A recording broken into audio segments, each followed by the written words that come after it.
salaamaaleykum Dakar.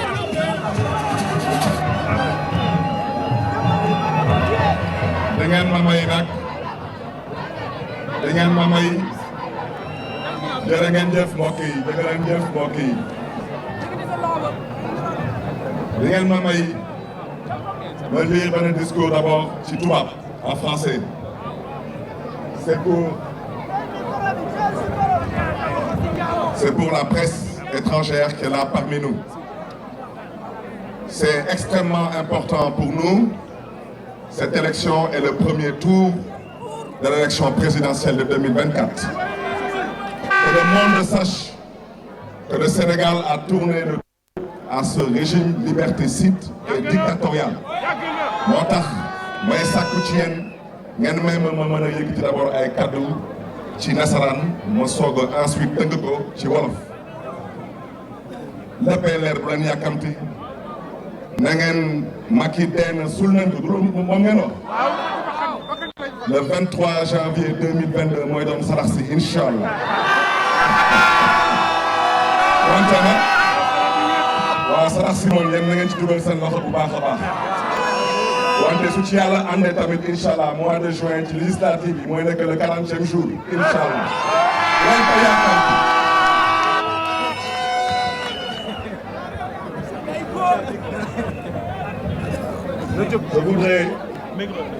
Je voudrais, à l'entame de mon propos, exprimer d'abord une pensée pieuse à tous ces martyrs de la démocratie, tombés sur le champ d'honneur lors des événements regrettables du mois de mars 2021. Je voudrais rappeler que si nous sommes ici aujourd'hui présents, c'est parce qu'il y a eu 14 Sénégalais qui ont accepté de sacrifier leur vie au nom de la démocratie. Il y a eu des centaines de Sénégalais à travers tout le Sénégal qui ont accepté de verser leur sang pour la dignité de la démocratie sénégalaise. Et à ce titre, j'aimerais vous demander de vous lever et d'observer une minute de silence à la mémoire de ces combattants, de ces patriotes, de ces dignes fils de la nation qui aujourd'hui nous permettent de nous mettre ici pour que la démocratie sénégalaise puisse respirer.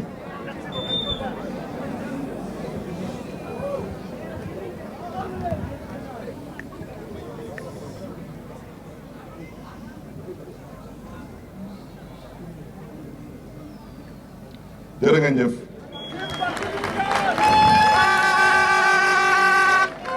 Mesdames, Messieurs, membres de la conférence des leaders de Yewwi Askan Wi. Mesdames, Messieurs, les têtes de liste investies dans les 19 communes du département de Dakar. Mesdames, Messieurs, les candidats investis sur la liste Yewwi Askan Wi de la ville de Dakar. Mesdames, Messieurs, les candidats investis sur les listes Yewwi Askan Wi dans toutes les 19 communes de Dakar.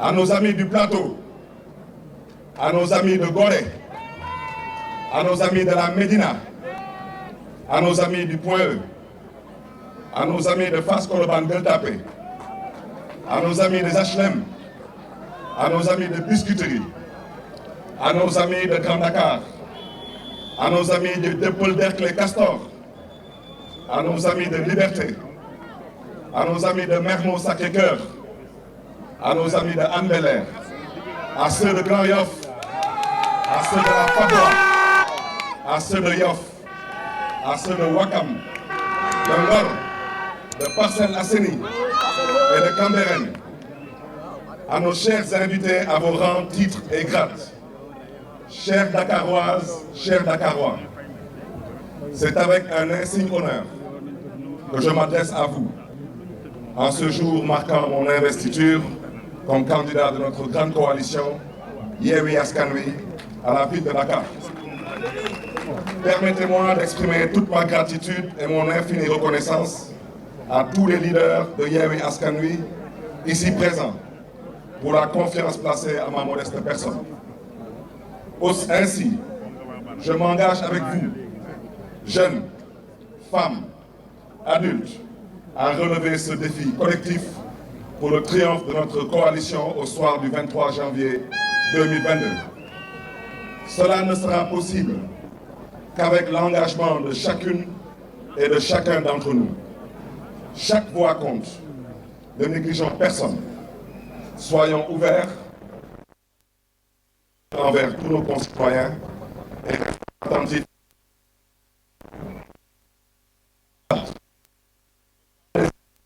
Est passé.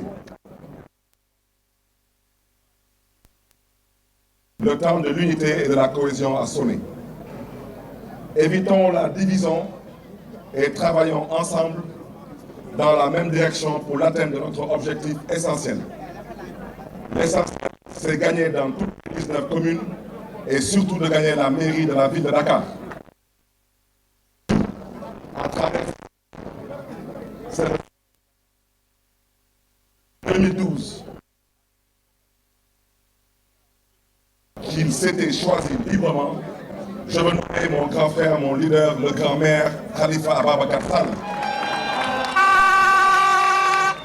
Je m'engage avec vous à amplifier tous les grands projets initiés par Khalifa Ababacar Sall au bénéfice exclusif des Dakarois. Dakaroises, Dakarois, l'heure est grave, mais la gravité de l'heure ne saurait entamer notre engagement et notre détermination à relever le défi de ces élections locales. Les militants de Yewwi Askan Wi que nous sommes n'ont pas besoin de tramer un complot. Mais ce dont nous avons besoin, c'est d'accomplir notre devoir de citoyen, Inch'Allah, le 23 janvier, dans la paix, la transparence, la sécurité et en toute légitimité.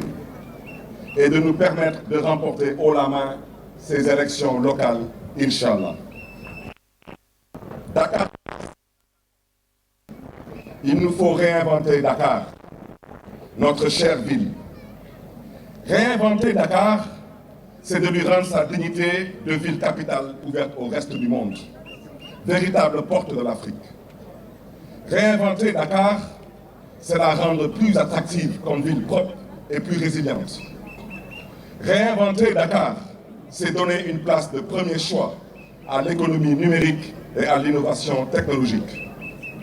Réinventer Dakar, c'est rénover nos lycées et collèges et leur doter d'équipements modernes. Réinventer Dakar, c'est adapter nos structures de santé aux besoins des populations. Réinventer Dakar, c'est améliorer le cadre de vie en développant des espaces dédiés pour l'épanouissement économique des différents acteurs. Réinventer Dakar, c'est la modernisation de nos infrastructures sportives pour favoriser l'éclosion de jeunes talents dans tous les sports. Réinventer Dakar, c'est en faire un carrefour culturel où tous les arts s'exprimeront. Dakaroises, Dakarois, pour réinventer Dakar, les priorités seront adossées sur une approche innovante de la gouvernance territoriale dans tous les domaines de compétences dévolus à la ville de Dakar. L'inclusion et la participation seront les traits marquants de cette approche innovante de la gouvernance territoriale. Aucun segment de ces compétences ne sera laissé en rade. Nous nous engageons à nous mettre au service exclusif des Dakaroises et Dakarois pour leur assurer un bien-être collectif. Nous nous engageons à travailler avec toutes les 19 communes sans aucune coloration politique, car au finish, l'essentiel reste et demeure Dakar et Dakar, c'est tout. Une solidarité articulée avec les 19 communes sera développée dans le cadre de l'intercommunalité.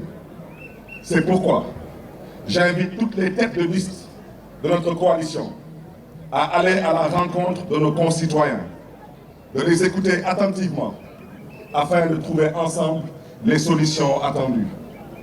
Chères Dakaroises, chers Dakarois, l'heure de la vérité et du changement, cette heure vient de sonner. La coalition Yewwi Askan Wi est là pour apporter cette vérité et ce changement, devenu une demande sociale. À voir cette masse, cette forte mobilisation, ces militants engagés, la victoire est déjà assurée et la peur s'est installée dans l'autre camp. Faites-moi confiance, c'est...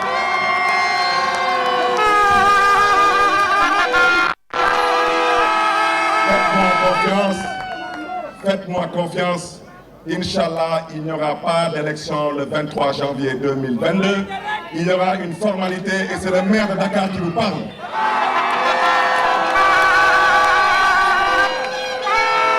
Votre présence massive est pour moi un témoignage de la plus haute valeur, celle qui donne sa noblesse à l'engagement politique. Je suis conscient de la confiance placée en moi comme de ma responsabilité. J'ai la certitude que si les élections se déroulent normalement, nous allons les remporter haut la main au soir du 23 janvier 2022. Et pour ceux qui pensent que la démocratie n'a pas le droit de respirer dans ce pays, eh bien, vous savez ce que vous avez à faire, c'est que vous devez résister. Résistance. Cette échéance est décisive et ces vrais enjeux se situent dans la volonté politique exprimée de lier cette élection à l'avenir du Sénégal. Rappelons-nous de ce qu'un conseiller proche de l'actuel président a eu à dire à Mbour. C'est la raison pour laquelle je vous invite à comprendre que ces élections locales, ce n'est rien d'autre que le premier tour de l'élection présidentielle pour ceux qui ne comprennent pas que le troisième mandat n'est pas autorisé au Sénégal. Mais qu'ils sachent qu'on ne leur donnera aucune emprise ni aucune chance sur l'issue du scrutin, pour ne pas dire sur leur volonté manifeste de vouloir tricher. La seule voie pour y arriver, c'est la mobilisation et la détermination pour une victoire éclatante à ces élections. Cette forte mobilisation montre que force reste au peuple et non à l'intimidation. Je prends l'engagement devant cette auguste assemblée, une fois élu, de servir toutes les Dakaroises et tous les Dakarois sans distinction de sexe, de race, de religion, de confrérie, d'ethnie, d'opinion ou d'appartenance politique. Je prends l'engagement, une fois élu, d'être votre serviteur et je serai à l'écoute de vos préoccupations, Inch'Allah. Si je prends ces engagements, c'est parce que je nourris l'envie et la détermination de redonner à notre chère capitale Dakar son lustre d'antan et de mettre fin à cette souffrance qui n'a que trop duré. Dakaroises, Dakarois, que Dieu vous bénisse, que Dieu vous garde, que Dieu nous donne la paix, la lucidité et la sérénité pour un Sénégal de démocratie et de prospérité. Vive Dakar, vive la coalition Yewwi Askan Wi. Je vous remercie de votre aimable attention et je me permettrai éventuellement de peut-être faire une synthèse de ce que j'ai dit à Wolof. Waaw ci gàttal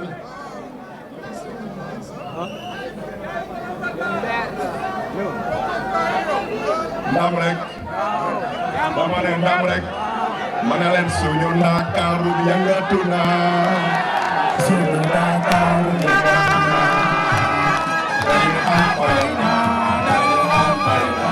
dañu respecté suñu Ndakaaru suñu Ndakaaru yëngatu na suñu Ndakaaru yëngatu na dañu am fayda dañu respecté suñu Ndakaaru. Kon nag mbokk yi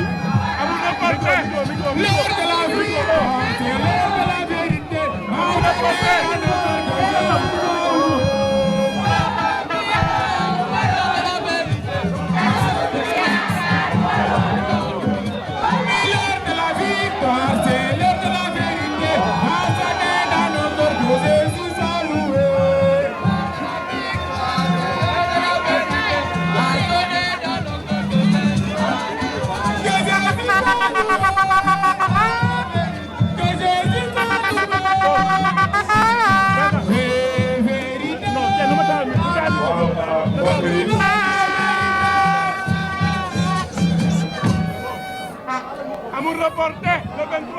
waaw mbokk yi ngeen may ma rek ma jéem a tënk lu ma wax ci nasaraan ma tënk ko ci wolof. ginnaaw ba ñu defee une minute de silence ñu jagleel loolu suñu rakk yi suñu dëkkandoor yi suñu mbokk yi ngeen xam ne ni dañ fi jot a ñàkk seen bakkan ci événement yu fi amoon ci mois de mars dernier ci atum 2021 dama bëgg wax ci leer ñooñu suñu defuloon nu ñu defoon suñu amuloon taxawaay bu ñu doon am ci événement yooyu tey nguuru président Macky Sall du fi organiser élection kon nag ñoom ñu ngi ñaan yàlla na leen yàlla xare ci àjjana yu gën a kawe yi di ñaan tamit yàlla na yàlla may seen mbokk yi ak seen njaboot yi xolu muñ wante démocratie lu mu soxla dañu koy jox te démocratie ko soxla woon parce que amul benn république fu ay nit di mën a dëkk ci jàmm ak salaam te démocratie saxu fa donc ñooñu ñu ngi leen di jaajëfee ginnaaw ba ma nuyoo mbooloo bu fi teew si tey fii ci meeting bi ngeen may ma def mention spéciale conférence des leaders u Yewwi Askan Wi ma def tamit mention spéciale 19 candidats yu nekk ci 19 communes ñu ngeen xam ne ni ñoom dañu investir ci turu Yewwi Askan Wi ma def tamit mention spéciale ci bépp góor ak bépp jigéen bu ñu investir ci liste Yewwi Askan Wi ci ville de Dakar ma daaneel ci mention spéciale yi bépp góor bépp jigéen bépp mag bépp ndaw bu ñu investir ci bépp liste Yewwi Askan Wi biir 19 communes u Ndakaaru yi mbokk yi nag tey dama leen di laaj rek parce que man dama bëgg damay laaj rek ba xol yi sedd na damay laaj ba xol yi sedd na xol yi sedd na mel ni glace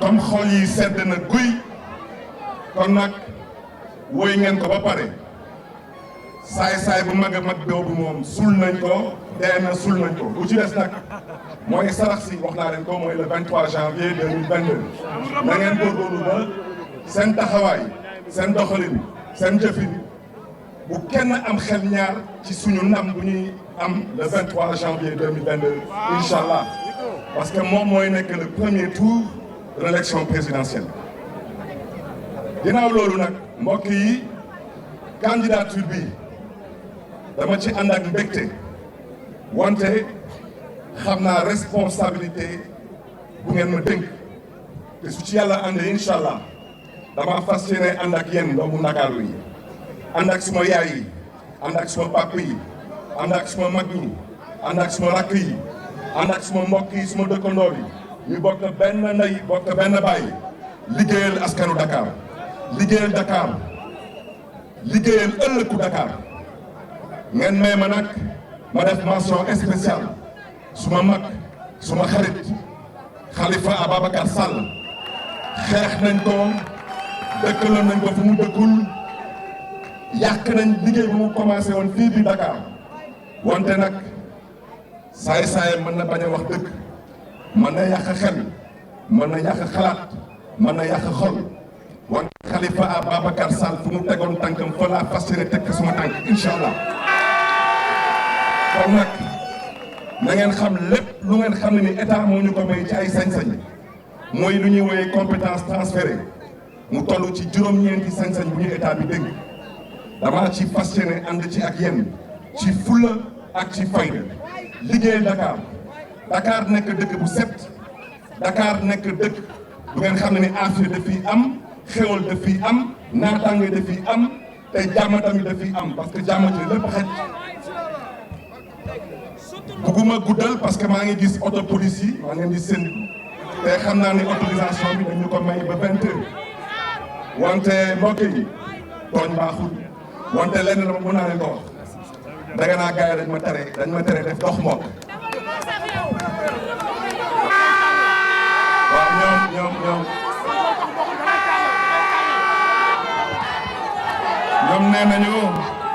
ñoom nee nañu dañ may tere def dox mbokk dama ne tooñ baaxul comme nee nañu coalition Yewwi Askan Wi coalition bu yee fitna la te wax yooyu dëppul ak dëgg yéen ñëpp dégg ngeen leen Ousmane Sonko wax lu Ousmane Sonko wax moom laa wax lu Ousmane Sonko wax moom la ñu wax lu Ousmane Sonko wax moom ngeen wax yéen tamit kon nag suñ ci eggee mbokk yi dama ne semaine bi suñ ci duggee incha allah dox mbokk bi dañ koy soppi mu nekk jokkoo ak mbokk yi comme nag dañu ne man nawatuma doxantu ci mbedd yi. di ngeen ma gis ci jumaa yi di ngeen ma gis ci église yi di ngeen ma gis ci université yi di ngeen ma gis ci grand place yi dama ne na ngeen taxaw tem ngeen ànd ci ak fulla ngeen ànd ci ak fayda ngeen ànd ci ak jom dama ne mbokk yi fu may daanalee ginnaaw xol yi sedd na guy dama ne guy fu may daanalee mbokk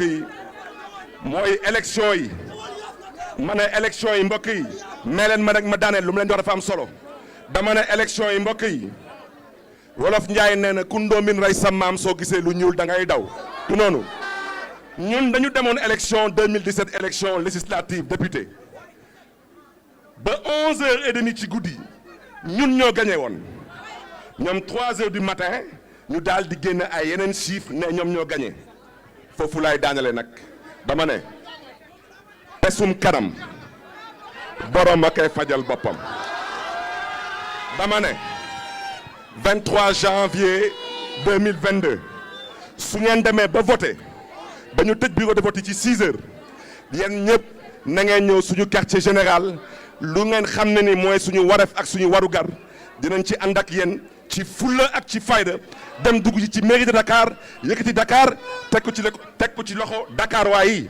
parce que la vérité mooy lan mooy ba Sénégal doone Sénégal ba tey Macky Sall est le premier président de la République du Sénégal qui n'a jamais eu un maire de Dakar dans son parti et dans sa mouvance. La raison pour laquelle c'est parce que waa ji cuune la te dafa tële maa ngi leen di gërëm di leen di sant jërë ngeen jëf mbokk yi yàlla na leen yàlla fay seen xol seen yéene ak seen taxawaay ci Ndakaaru